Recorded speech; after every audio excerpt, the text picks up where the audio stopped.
You're going to build Burns Capital partners around transparency and communication. You're building back-end software to be able to make that easier on your part and to get consistent reporting for your LPs. And you're just an honest dude. So I think that is very apparent. I think you're genuine.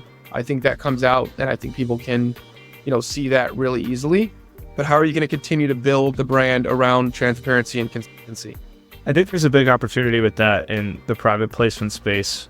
It seems like a lot of LPs, especially now, given that rates have risen tremendously and it's become more apparent which GPs were doing right by their investors and which weren't. But across the board, I think LPs are looking for more communication, more transparency. And for me, as somebody that hasn't been in the business super long, I've been doing this for 2 years. I've raised just about $5 million in investor equity. So, I've definitely proven out the concept, but hopefully I have a long track record ahead of me too. I feel like one of the ways I can set myself apart is by offering that to LPs, offering more communication, more transparency. And, some of the ways that I should say we've started to do that is one, we have an investor channel, like a private Discord server where investors can communicate with each other. They can, share notes. It's all outside of total investors, or these are just people that are in sort of your sphere, meaning some that haven't invested, some that are interested in investing, some that have invested and are going to invest in the future. Is this like, what does it take to get into essentially this platform with your team? Yeah, it's all investor only because I was talking to one investor one time, not one of mine, but he had done a lot of LP investing and he was kind of bummed that one deal, he felt like the GPs weren't communicating well with him, and he was trying to find other LPs that he could bounce ideas off of, see if they were having the same experience, and he didn't have any access to that, So I felt like it'd be a good idea to give my investors that access, It's just hey, if you invest in a deal, now you get put in this Discord server where you can contact any of these other LPs of mine, and you could say, hey, I got this last update. Did you understand this? Or, how do you feel about this? For me, it's all about learning, right? So that was part of it. On that Discord channel, we also give a lot of informal updates to people. It's a much easier way to share information, like weekly or even sometimes daily. Someone that was interested in connecting with you, how would they find that? How would they connect with you?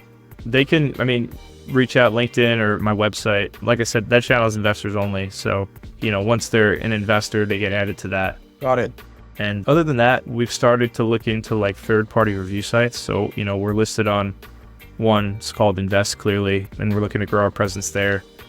Do you have a website for the people, Invest Clearly, that potentially, or some other platforms for investors, your clients to leave reviews? Yeah, exactly. Like third-party reviews, anonymous if they'd like. It's also a place to find other syndicators, if you're somebody that wants to look at a bunch of different groups.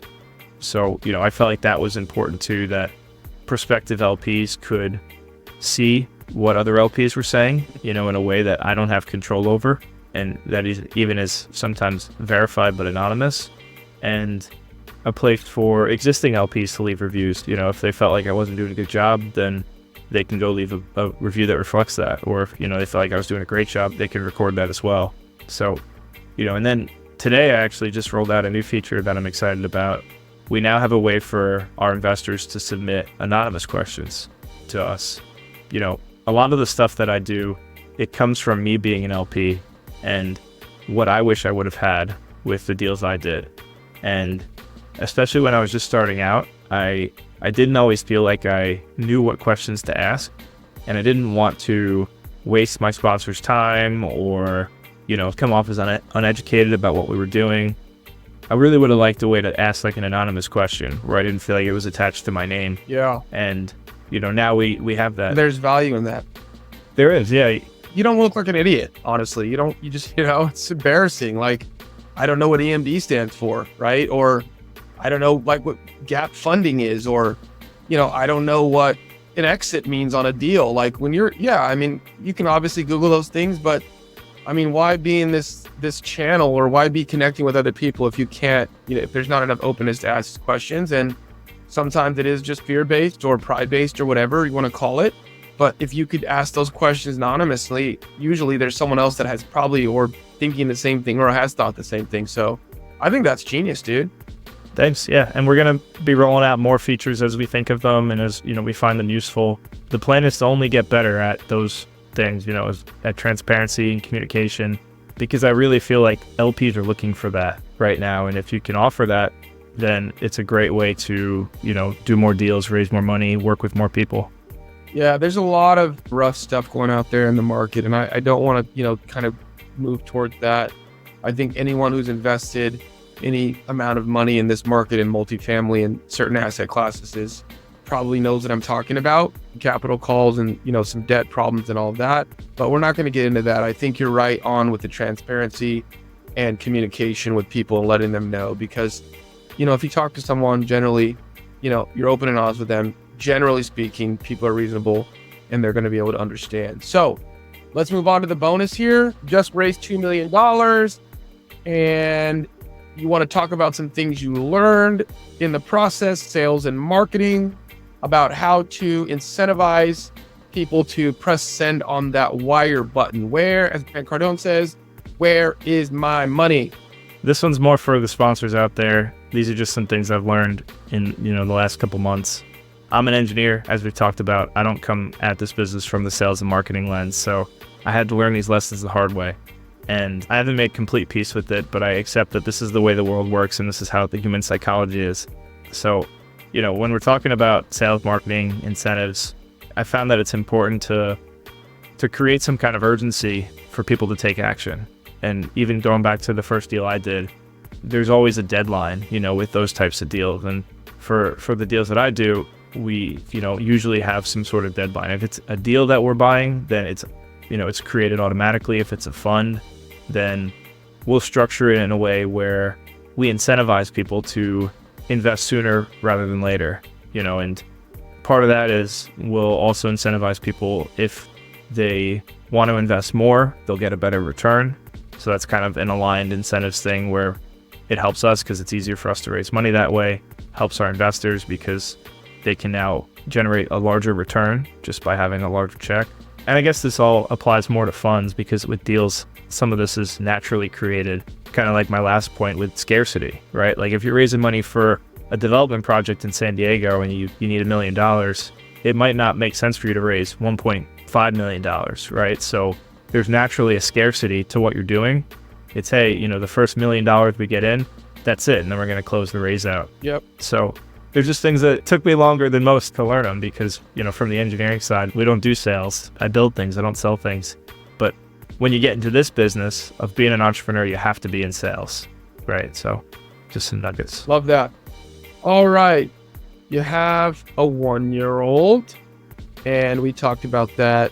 Love being a daddy. I got 3 of my own. We chatted about that when your baby came. So stoked for you guys. Opportunities, pivotal moment, getting into MIT, obviously learning or getting your first job at Blink after you got your degree. And then some of these things have just been sort of monumental things in your life. I'm sure when you opened that letter from MIT, it was probably an unbelievable feeling when they said you were in, getting the offer letter from Blink, probably awesome. And then, the acquisition, all that, and then the wallet, you mentioned some of those things. So it's cool that you wrote that stuff down, man, and shared it. I think it's helpful for people, that aspire to raise 5, 10, 15, 50, 100, $300 million to hear it from someone who's doing it, Yeah, I don't think about these things often, so I'm glad, I put them down and we're chatting about them. I think the takeaway when I look at those things is a lot of them were almost like chance, or they very easily could have not happened if I had done something, right? Yeah. Like my job at Blink, I remember I went on a couple interviews. The last interview, we got 1.5 feet of snow in Boston. And, I'm a senior in college, get out of my apartment, go down in my car, and it snowed in. And the recruiter at Blink, really nice lady, but maybe lost my email or whatever. Took a really long time to plan that second interview. There was a moment where I was almost like, you know what? This is a sign. I'm not going to go to the interview. They've been giving me the runaround for a while anyway. Like, I'll just say I got snowed in, And if I had done that, my life would be completely different. Yeah. Same thing goes for the wallet. Same thing goes for a lot of things in my life. So I think Let's talk about that a little bit more. I have a question here. What it feels like now in hindsight, and you talk about, some personal stuff. There were some challenges as a kid and all of that kind of stuff into your mid-20s. So tell me sort of, we don't have to get into religion or anything like that, but there were some things that if they hadn't have happened in your life, your life would be completely different. And, candidly, the harder you work, the luckier you get, right? You have to put yourself in situations. You have to choose the right thing when you get those opportunities, and no one's perfect. And I'm sure you've made some mistakes, obviously, in your life, and maybe not made the perfect choice in that time, but you learned from that and you grew and you got better. And I think any reasonable person would say the same about their own lives. So tell me about sort of, some of the challenges you had and some of that, and it's kind of molded you into who you are now. Yeah, I think one of the biggest things was just not like reaching out for help earlier with a lot of this stuff. I thought I could do it all on my own. And, I think also deep down, I felt like I didn't know enough to be worthy enough to ask for help from people when I was getting going. So like I said, I spun my wheels for a long time, and I really wish I would have tried to find a mentor, somebody that I could bring value to, do some legwork for, kind of similar to the, Brendan, who I have working for me now. And I think that set me back quite a bit, even though I've been able to accomplish a lot. I think I'd probably be further along if I had put my ego aside earlier and said, it's fine that I don't know anything because I'm just starting. Yeah, that's so important. That's one thing we're stressing a lot again on this pod, right? Is, you got to ask questions. You got to get through that fear. You got to put that ego on a shelf. Believe me, it'll be there waiting for you. And, I think Hormozi posted about this the other day and said, you got to be willing to look stupid or dumb at the beginning to get the answers that you need. And then on the other side of that, other people who doubted you will then look that way once you have the answers and you're off and running. So I'm paraphrasing what the quote was, but that's the thing. But you need someone to tell you that it's okay, right? You need someone that you trust to be like, hey, dude, it's all right to not know. You got to ask the questions and learn. And yes, you are going to feel stupid. Yes, you're going to feel dumb. And yes, it doesn't feel comfortable. But guess what, dude? You're going to get the answer. And if you get the answer, now you have that in your tool belt. And as you continue to get more tools in your tool belt, guess what you can do? And once you build stuff, guess what? They come. So yeah, man, I love that. Let's talk about line skip hacks as we throttle down here. The one you said, you want to just expound upon it a bit and add some color. Who you surround yourself with will determine where you go in life. So what does that mean to you, your network, your team, your associates, your friends, your business partners, and how that reflects in your life? At some point when I was coming up in real estate, still am, of course, but I remember this quote that stuck with me. It was somebody on a podcast saying that, you can surround yourself with people that, either $60,000 is, a good month for them or it's a good year for them. Maybe they said opposite that, but the difference is, who the people are around you and what they're doing. If they're doing bigger things, then there's a good chance that you're going to end up doing bigger things.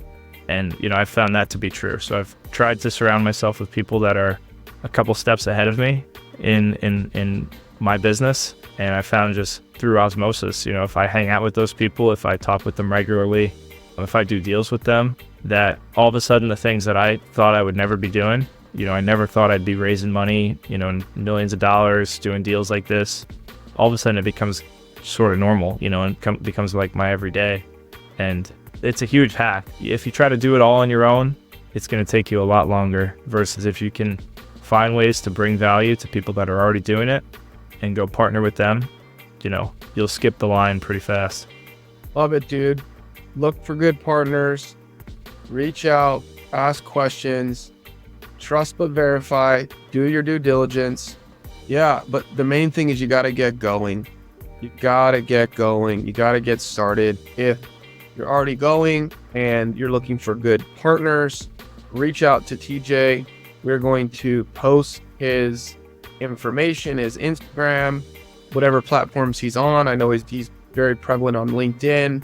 You have a website, which is burnscapital.co. We haven't splurged yet for the .com. burnscapital.co. I bet the .com was probably like 100 grand. So he's like, I'm good. We're saving up for that one. Yeah. You're going to be like Hermosi and buy acquisitions.com for however much you bought it for. Yeah. And then we'll post all his information. TJ, dude, thank you so much for coming on, bro. My pleasure, man. This is awesome. I haven't really been able to tell my story end to end yet. So this is the first time, and I'm honored to do it on your podcast. Yeah, man. Thank you for doing that, for sharing. I'm sure it was good for you in some ways. It's good to get some information, some tough stuff out there. Once it's gone, you realize, I posted about this the other day too. I didn't die, right? It's like fear is all up here, dude. I didn't die. Like, I'm still here, and actually people can relate to it. And look, that was challenging for you. That was tough for you. Hey, I had something like that too, or how can I avoid that? And so, yeah, man, we're running up on time. I want to say thank you once again for coming on the pod. Probably run it back here in the next couple months. If you guys want to reach out to TJ and Burns Capital, he's East Coast based, but he is accepting investors across the nation, and hop on a call with him and reach out and connect and see if you guys are aligned and you guys can do some business together.